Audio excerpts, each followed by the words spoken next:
Okay, before I begin, can I just please express how much I love Morgiana? Because I like how she was just standing there and all the monkeys were on the ground all scared and shit, and they were over the boss monkey with this huge hole. She like kicked through him and over here crying, and she's just like, this is all I can do. But Alibaba, you have to do the rest. Alibaba's up in there, and you know, the younger brother, Samabed, he has finally grew some big old Donkey Kong balls, and he has stood up to his older brother. But of course, that didn't last long, because you know, the older brother says, really? Okay, come stand right here. Just come stand right here. He goes to stand right there. He's just, look at all these people. They're looking at you, and these are not the only ones. You got people outside, that thousands of people who look to you. And can you handle the responsibility? Yeah, I didn't think so. So get back. You know, as the episode goes on, it is discovered that Alibaba, he's like, I don't want to be king of this country. Hell no. He says, this country doesn't need a monarch anymore. This country needs to be an independent republic.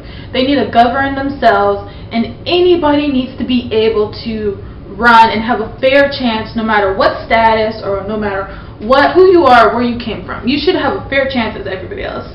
And you know what, that's what I like about this show, and why I like this one, because of the major themes presented in the show.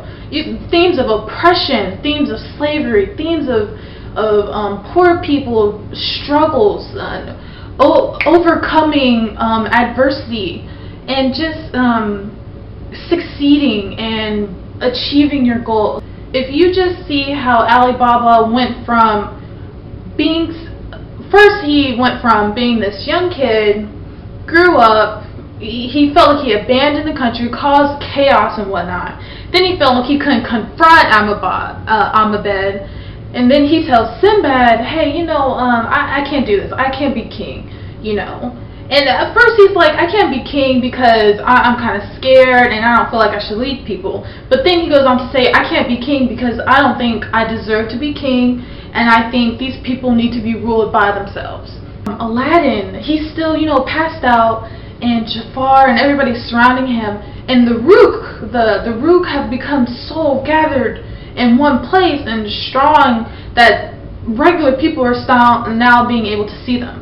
And Jafar's like, look at all this Rook like swirling around him, and you just see this big old golden bird just fly off.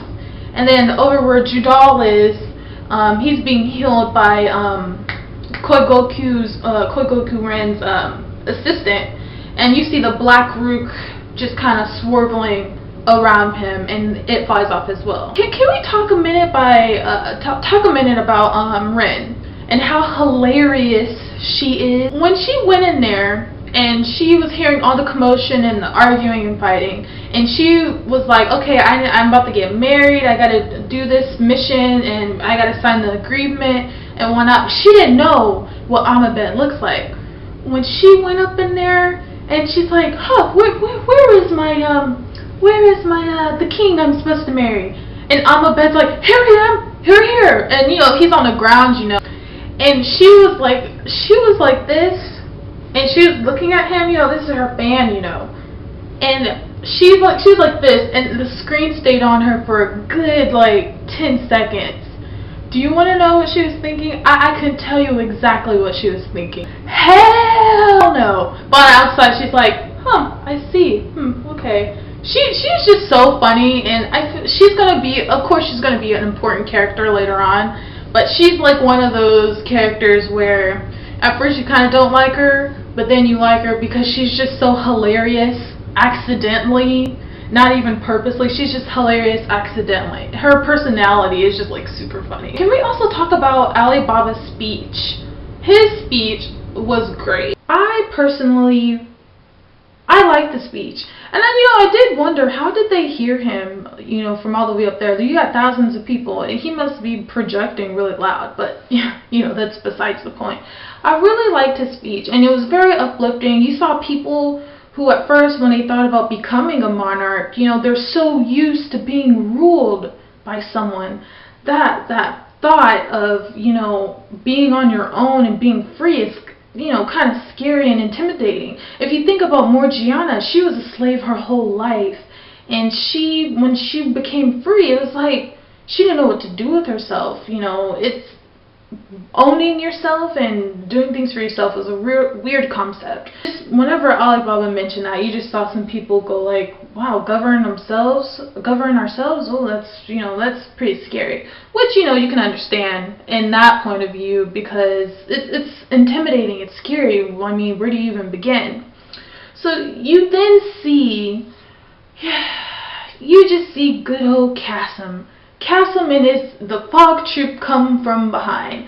Now, if you think about it, think about the opening, that part where Alibaba's in the alleyway, and you see Cassim's in the back, and you see the Black Rook come, and then in the episode you see the Black Ruth come too. It symbolizes how the Black Ruth, they bring out the worst in people. They bring out the negative. They bring out the hateful and just awful things in people, and it influences people to do bad things.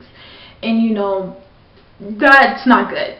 Let's just say that's not good. It's not going to be pretty. Okay, so that's all I have on this episode.